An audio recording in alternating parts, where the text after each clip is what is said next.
रूस ने हाल ही में एक नई mRNA आधारित कैंसर वैक्सीन विकसित करने का दावा किया है, जो कैंसर के इलाज में महत्वपूर्ण भूमिका निभा सकती है। रिपोर्ट्स के अनुसार, ये वैक्सीन 2025 की शुरुआत में सभी रूसी नागरिकों के लिए मुफ्त में उपलब्ध कराई जाएगी। वैक्सीन का कार्य प्रणाली। ये वैक्सीन mRNA तकनीक पर आधारित है, जो शरीर की प्रतिरक्षा प्रणाली को प्रशिक्षित करती है कि वह कैंसर कोशिकाओं की पहचान कर सके और उन्हें नष्ट कर सके। परीक्षणों में इस वैक्सीन ने ट्यूमर के विकास और मेटास्टेसिस कैंसर का शरीर के अन्य भागों में फैलना को दबाने में सफलता प्राप्त की है। मुख्य विशेषताएं। 1. व्यक्तिगतकृत इलाज। इस वैक्सीन को हर व्यक्ति की कैंसर कोशिकाओं के आधार पर तैयार किया जाएगा, यानी यह कस्टमाइज्ड ट्रीटमेंट प्रदान करेगी।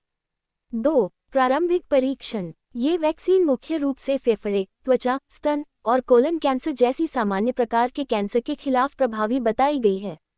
3. तकनीक का आधार। mRNA तकनीक का उपयोग, जो कि कोविड-19 वैक्सीन में भी इस्तेमाल की गई थी। ये तकनीक ट्यूमर के विकास को रोकने और शरीर के अन्य हिस्सों में कैंसर फैलने, मेटास्टेसिस को रोकने में मदद करती है। उपलब्धता और वितरण। रूसी अधिकारियों के अनुसार, ये वैक्सीन 2025 की शुरुआत से सभी रूसी नागरिकों के लिए मुफ्त में उपलब्ध होगी। हालांकि, अभी तक इस वैक्सीन के मानव परीक्षण नहीं किए गए हैं और इसके प्रभावशीलता और सुरक्षा के बारे में विस्तृत जानकारी उपलब्ध नहीं है। अब तक की प्रगति। वैक्सीन के जानवरों पर परीक्षण में सकारात्मक परिणाम आए हैं। ट्यूमर को बढ़ने से रोकने और उसके प्रसार को धीमा करने में ये सफल रही है। भविष्य की योजना। वैक्सीन का मानव परीक्षण जल्द ही शुरू होने की उम्मीद है। इसे 2025 तक रूस में सभी नागरिकों के लिए मुफ्त में उपलब्ध कराने की योजना है। विशेषज्ञों की चिंताएं। कुछ विशेषज्ञों ने इस वैक्सीन की प्रभावशीलता और सुरक्षा को लेकर चिंताएं व्यक्त की हैं, क्योंकि अभी तक इसके बारे में विस्तृत शोध डेटा सार्वजनिक नहीं किया गया है। इसके अलावा, व्यक्तिगतकृत कैंसर वैक्सीन हर मरीज के लिए अलग वैक्सीन के दावे पर भी सवाल उठाए जा रहे हैं।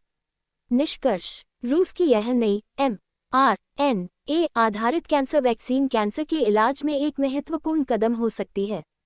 हालांकि, इसकी प्रभावशीलता, सुरक्षा और व्यापक उपयोग के बारे में अधिक जानकारी और शोध की आवश्यकता है।